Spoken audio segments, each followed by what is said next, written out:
이란은 정말 곧 무너질까? 저장 여력과 해상 비축까지 보면 전혀 다르게 보이는 이유. 여러분, 잠깐 생각해 보십시오. 전쟁이 터지면 누가 먼저 쓰러질까요? 당연히 작은 쪽, 약한 쪽이 먼저 무릎을 꿇는다고 생각하실 겁니다. 그런데 역사를 보면 꼭 그렇지만도 않습니다. 1980년대 이란 이라크 전쟁, 이란은 국제사회의 압박과 제재 속에서도 무려 8년을 버텼습니다. 요즘 뉴스를 보면 이란은 원유 저장 공간이 며칠밖에 안 남았다, 곧 끝난다는 말이 참 많이 나옵니다. 미국 석유는 전쟁 덕분에 대박이 났다. 트럼프는 의회까지 등에 업고 더 강해진다. 한국 증시는 전쟁에도 끄떡없다. 이런 말들이 쏟아집니다. 그런데 이 말들을 한데 묶어서 찬찬히 들여다보면 이상한 점이 한두 가지가 아닙니다. 너무 단순합니다. 현실은 훨씬 복잡하게 돌아가고 있습니다. 로이터와 AP통신을 다시 보면 이런 흐름이 보입니다.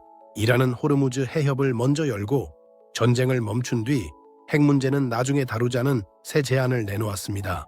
트럼프 대통령은 그 제안을 전보다 나은 제안이라고 하면서도 동시에 핵무기 보유 불가 원칙은 다시 못 박았습니다. 겉으로는 협상이 열리는 것 같지만 속으로는 훨씬 복잡한 줄다리기가 시작된 겁니다. 복잡한 경제와 국제 뉴스를 쉽게 풀어드리는 채널, 한눈에 경제 톡톡입니다. 지금 바로 구독 눌러두시면 이런 흐름을 앞으로도 놓치지 않고 챙기실 수 있습니다. 자, 그럼 본격 시작합니다. 1부 이란은 정말 며칠 만에 끝나는가? 뉴스에서 말하는 이란 원유 저장 여력 3일이라는 표현 들어보신 적 있으십니까? 자극적이고 강렬합니다. 그런데 이게 사실일까요? 로이터 통신이 인용한 분석가들의 말은 다릅니다.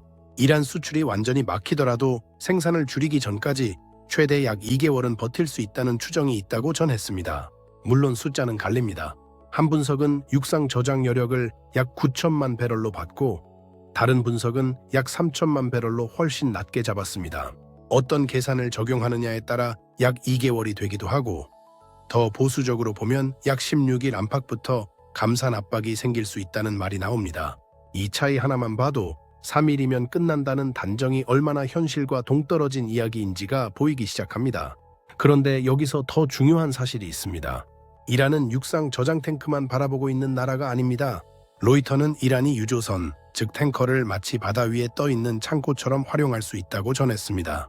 봉쇄가 시작되기 전부터 이미 바다 위에 상당한 물량이 떠 있었다고도 보도했습니다. 이미 해상 비축과 우회 판로를 어느 정도 준비해둔 상태였다는 뜻입니다. 그러니 이란이 강한 압박을 받고 있다는 건 사실입니다. 하지만 며칠 안에 완전히 숨이 막힌다는 그림은 외신 보도를 기준으로 보면 지나치게 단순화된 이야기입니다. 이 대목이 바로 자극적인 썸네일과 실제 팩트가 가장 크게 어긋나는 지점입니다. 2부, 협상이 길어지면 이란은 어떻게 버티나? 그렇다면 협상이 2개월을 넘겨 더 질질 끌리면 이란은 어떤 카드를 꺼낼까요? 지금까지 나온 흐름을 보면 현실적인 방법은 3가지로 좁혀집니다. 첫째는 생산량을 줄이면서 시간을 버는 방법입니다. 로이터 보도 자체가 저장 여력이 한계에 다가서면 결국 감산이 불가피하다고 보고 있습니다. 둘째는 부유식 저장을 더 늘리는 겁니다. 탱커를 받아 위 창고로 쓰는 규모를 더 키우는 방식입니다. 셋째는 이미 바다에 떠 있는 물량과 우회 판로를 더 적극적으로 활용하는 겁니다. 제3국을 통해 원유를 돌려 파는 방식은 이란이 지난 수십 년간 써온 방법이기도 합니다. 다시 말해 이란이 협상을 서두를 유인은 분명히 있습니다. 그러나 저장 공간이 곧 꽉 차니까 무조건 굴복한다는 식으로 보기는 어렵습니다. 감산과 해상 비축, 우회 판매를 조합하면서 시간을 벌고 그 사이 협상 조건을 조금이라도 더 유리하게 끌어내려는 전략으로 보는 편이 훨씬 현실에 가깝습니다. 3부, 미국 석유는 정말 대박인가? 이제 반대편으로 가보겠습니다. 미국 석유가 이번 전쟁 덕분에 큰 수혜를 입었다는 말, 절반은 맞습니다. 그런데 절반은 단순화입니다. 로이터는 미국의 원유와 석유 제품 수출이 하루 약 1290만 배럴로 사상 최고 수준까지 올라갔다고 전했습니다. 중동 공급이 흔들리면 대체 공급자로 미국이 더 주목받는다는 건 분명한 사실입니다. 그런데 여기에 중요한 단서가 붙습니다. 로이터는 그 수출의 60% 이상이 정제품이라고 짚었습니다. 원유만 팔아서 웃는 게 아니라 휘발유, 디젤, 항공유, LPG 같은 정제품까지 묶어서 공급망 전체를 움직였기 때문에 가능한 결과라는 겁니다. 이 구조를 빼고 미국 원유가 중동산을 다 대체한다고 말하면 핵심을 놓치게 됩니다. 여기서 잠깐 원유의 종류를 아주 짧게 짚어드리겠습니다. 경질유는 가볍고 황성분이 상대적으로 적은 원유입니다. 중질유는 더 무겁고 정제 방식도 다르고 이에 맞는 시설 구성도 달리 갖춰져 있습니다. 미국에서 최근 많이 늘어난 원유는 경질유 쪽입니다. 반면 중동산에는 중질유 비중이 큽니다. 미국 에너지정보청은 많은 미국 정유 시설이 무거운 원유 처리에 맞춰져 있는 반면 미국에서 늘어난 생산은 주로 가벼운 원유라서 수출 유인이 오히려 커졌다고 설명합니다. 즉 미국산이 중동산을 그대로 대신하는 만능 카드는 아니라는 뜻입니다. 미국의 수혜는 단기적으로는 분명합니다. 그러나 유가가 너무 오래 높게 유지되면 미국 소비자도 부담이 커지고 중간선거 국면에서 트럼프에게도 정치적 짐이 됩니다. 전쟁이 길어질수록 무조건 더 유리해지는 구조가 아니라는 점까지 같이 봐야 정확한 그림이 나옵니다. 4부 이란의 새 협상안 트럼프는 왜 바로 받지 못하나? 이번 사태에서 가장 흥미로운 장면이 여기서 나옵니다. 이란이 호르무즈 해협을 먼저 열고 전쟁을 멈춘 뒤 핵 문제는 나중 단계에서 논의하자는 새로운 틀을 던졌습니다. 얼핏 들으면 시장도 반길 수 있고 미국도 받아들일 수 있을 것 같습니다. 하지만 AP 보도를 보면 트럼프는 이 제안을 전보다 나은 제안이라고 하면서도 동시에 핵무기 보유 불가 원칙을 다시 강조했습니다. 이 장면이 왜 중요하냐면 협상 재개의 실마리는 될 수 있어도 핵 문제를 뒤로 미루는 틀을 그대로 받기는 어렵다는 신호이기 때문입니다. 미국 입장에서는 이번 군사행동의 국내 정치적 명분이 결국 이란의 핵 능력 억제에 걸려 있습니다. 해협만 열고 핵을 뒤로 미루면 당장은 시장이 안도하더라도 근본 문제는 남겨두는 셈이 됩니다. 반대로 이란은 해협 재개방과 전쟁 종식을 먼저 묶어야 내부적으로 완전한 굴복처럼 보이지 않습니다. 미국은 핵을 앞에 두려하고 이란은 핵을 뒤로 밀려 합니다.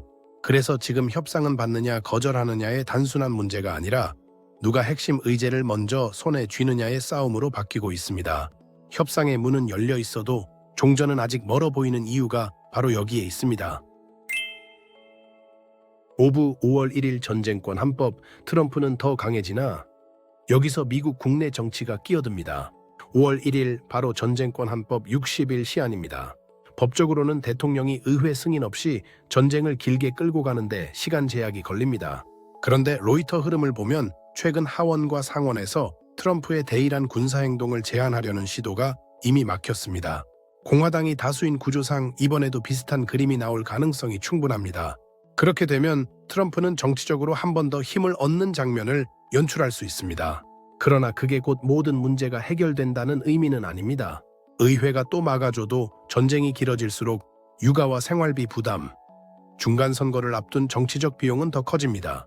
그래서 5월 1일을 넘기면 끝나는 게 아니라 5월 1일을 넘긴 뒤부터 트럼프가 훨씬 더 큰 정치적 짐을 지는 구간이 열린다는 표현이 더 정확합니다.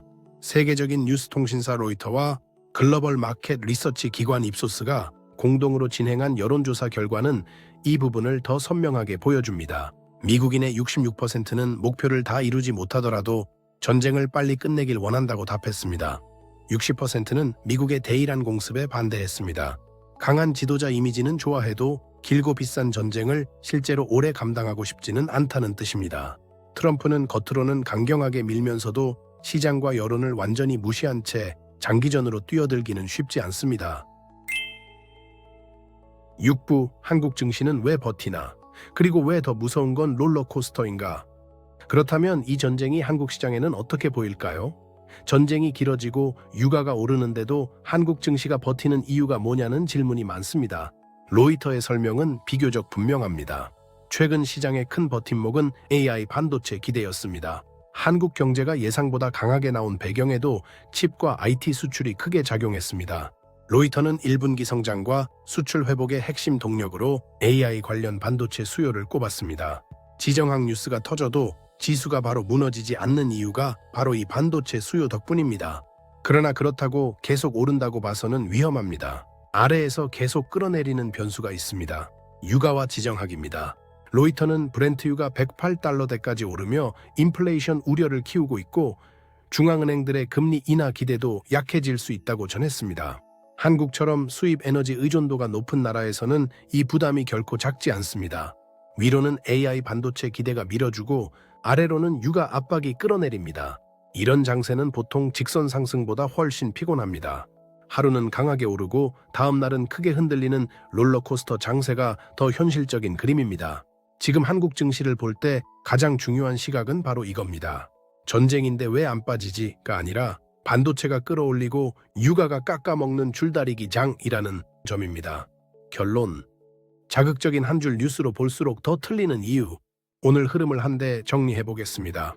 이란 원유 저장 여력이 3일 뿐이라는 말은 로이터 기준으로 보면 과장 가능성이 큽니다. 실제 추정은 약 16일부터 최대 2개월까지 크게 갈리고 부유식 저장이라는 대비책도 따로 있습니다. 협상이 2개월을 넘겨 더 길어지더라도 이란은 감산과 해상 비축, 우회 판매를 조합하며 시간을 벌려 할 가능성이 높습니다.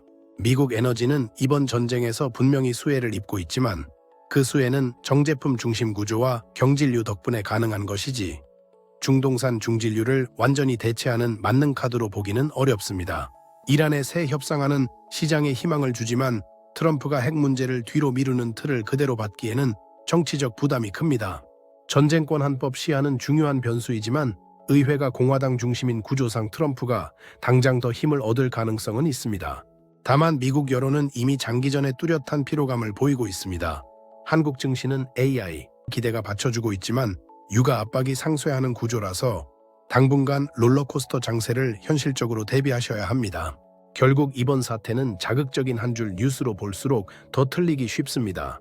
이란은 당장 며칠 만에 끝나는 상대가 아니고 미국은 웃고 있어도 무한정 웃을 수 없고 트럼프는 강해 보여도 여론을 마냥 무시할 수 없고 한국 증시는 버티는 것 같아도 계속 크게 흔들릴 수 있습니다. 이 구조가 보이면 불안 대신 판단이 생깁니다. 지금까지 이런 흐름을 계속 쉽고 한눈에 정리해드리는 채널 한눈의 경제톡톡이었습니다.